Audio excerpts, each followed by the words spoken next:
যোৱা 11 দিন ধৰি সন্ধানহীন ৰখাৰ চিউগুৰিৰ মুজামিল হক নামৰ এজন যুৱক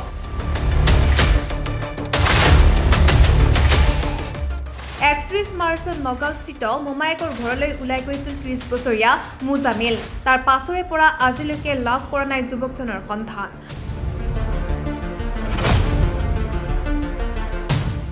আৰক্ষীক এজাহাৰ দাখিল কৰিছে যদিও যুৱকজনৰ কোনো সন্ধান লাভ নকৰাত ৰাইজৰ সহায় বিচাৰিছে পৰিয়ালটোৱে।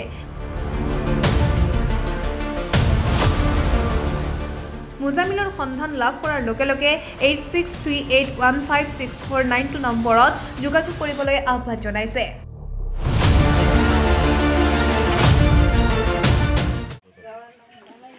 আমাৰ গাঁৱৰ ল'ৰা এটা নাম হ'ল মুজামিল হক, বয়স তাৰ 30 বছৰ। আৰু এই যি 31 তাৰিখ আপোনাৰ ঈদৰ দিনাখন ঘৰৰ পৰা মানে নিৰুদ্দেশ হৈছে। তাৰপিছত আমি আৰক্ষীক জনালোঁ।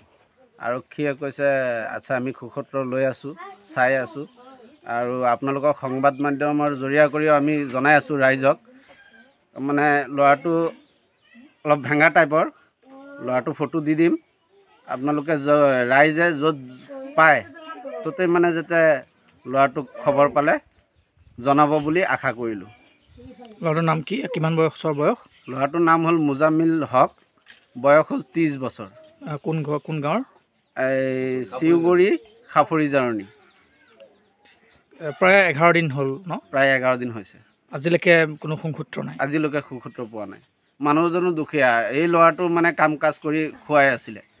এয়া চাওক তাৰ ল'ৰাটোৰ মানে ল'ৰাটোৰ মায়ে অৱস্থা একেবাৰে চাওক, এইফালে কি অৱস্থা হৈ আছে, কান্দোতে আজি 11 দিন হৈ গ'ল।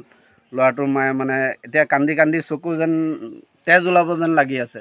সেইকাৰণে কৈ আছোঁ ৰাইজক, য'তে যোনে মানে সুসূত্ৰ পায় আপোনালোকৰ চেনেলৰ জৰিয়া কৰি আমি জনাইছোঁ যাতে মানে ল'ৰাটোক পাবলৈ সক্ষম হওঁ আমি।